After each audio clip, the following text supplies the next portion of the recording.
Let's talk about some important graphing concepts. So if we were to graph a line, y equals 0, that can typically be a challenge. So let's look at our graph here. So we learned that our x and our y axis are pretty important because they help us to figure out quickly where things are in space. So I'm going to just go ahead and I'm going to just draw one in. This looks pretty much to be the center. Doesn't matter if it is or not. So there's my y-axis. Okay, and then I think I'm going to put my x-axis through here. If it doesn't go exactly through the center, it really doesn't matter. That's just to help me know my x and my y values, which are arbitrary, okay? Because I've just decided that the center of my graph is right there. Whether or not it is, it doesn't matter. Okay, so the line y equals 0. So most often students, when you say, where's the line y equals 0? They pick this point right here. They say, this is where y equals 0. Well, that's all fine and dandy, but is that a line? No, that's a point.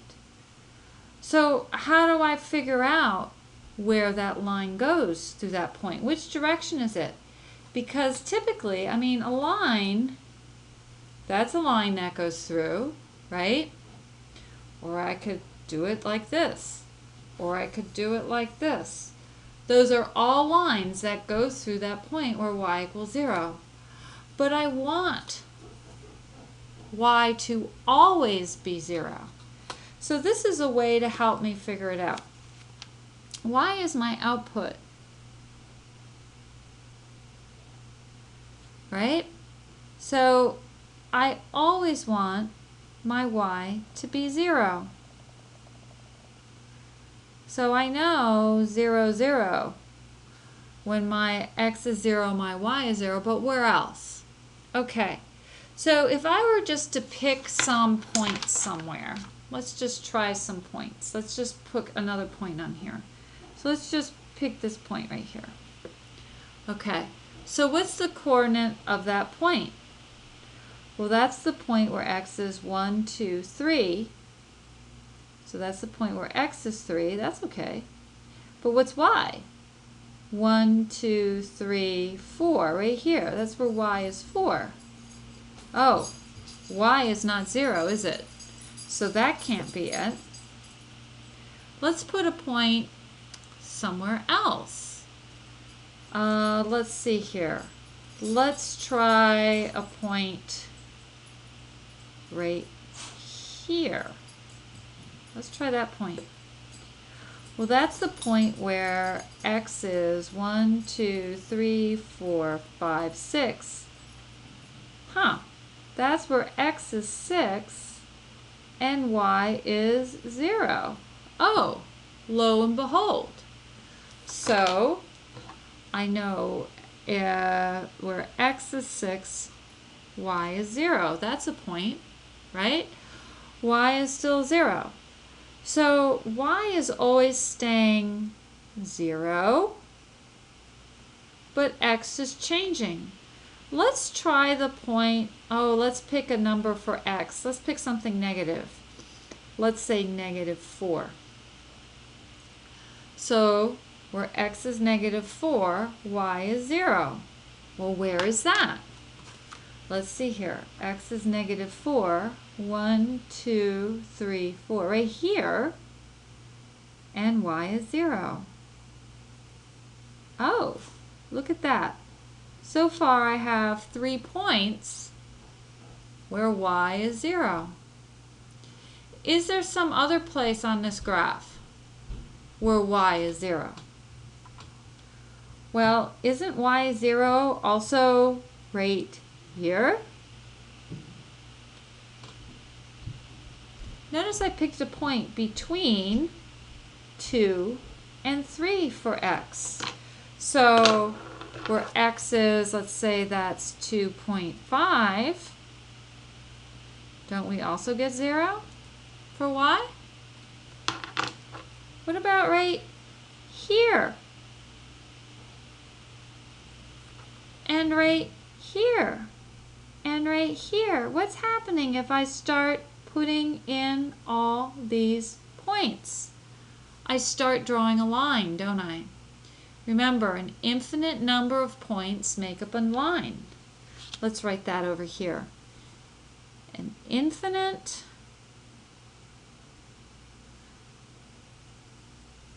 number of points exist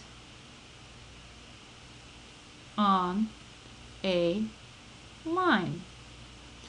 So the more points I put on this graph, then I start drawing a line.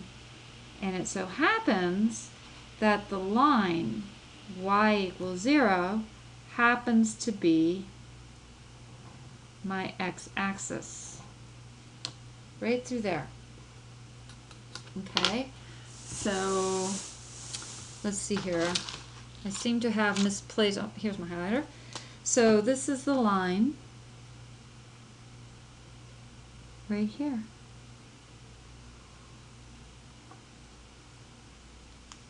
So that happens to be my x-axis is where y equals 0. Now, that's a very important concept. So what I want to point out to you is where y equals 0 is a very special place on our graph, and we're going to see this again and again. So I want to write this down, and I want you to write it down, and it's something that you have to remember. So where y equals 0 is a special place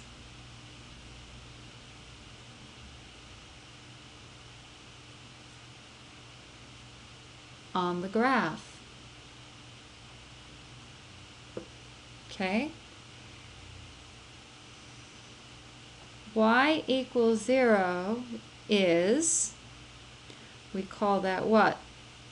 Well, where y equals 0, anywhere along that, is called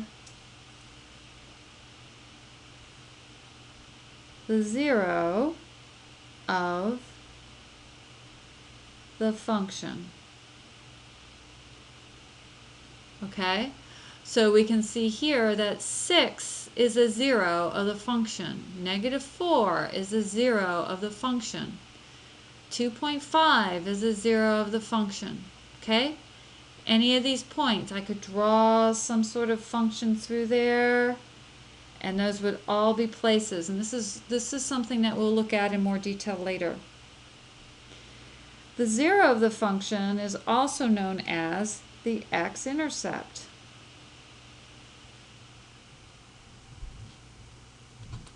It's also known as the root. The root, I'm going to say the root of the function.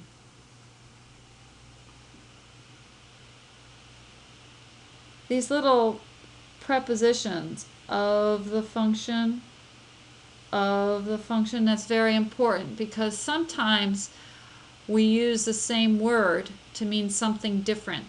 So we have to look how it's being used. So the root of the function. It's also called the solution of the function. Again, you see I'm putting of the function. Okay?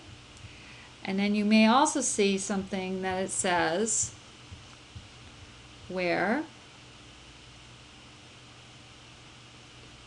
f of x, that's function notation for y, is 0.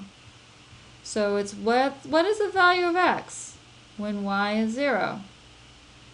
It's also known as where y equals 0.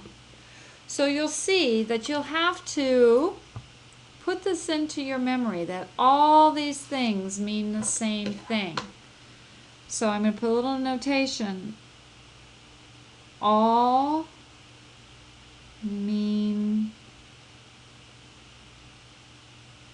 the same thing.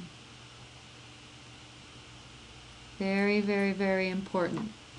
So you'll see, we'll look at it again and again. Now we're going to be looking at the x-axis to find our solutions, to find our roots, to find our zeros of the function.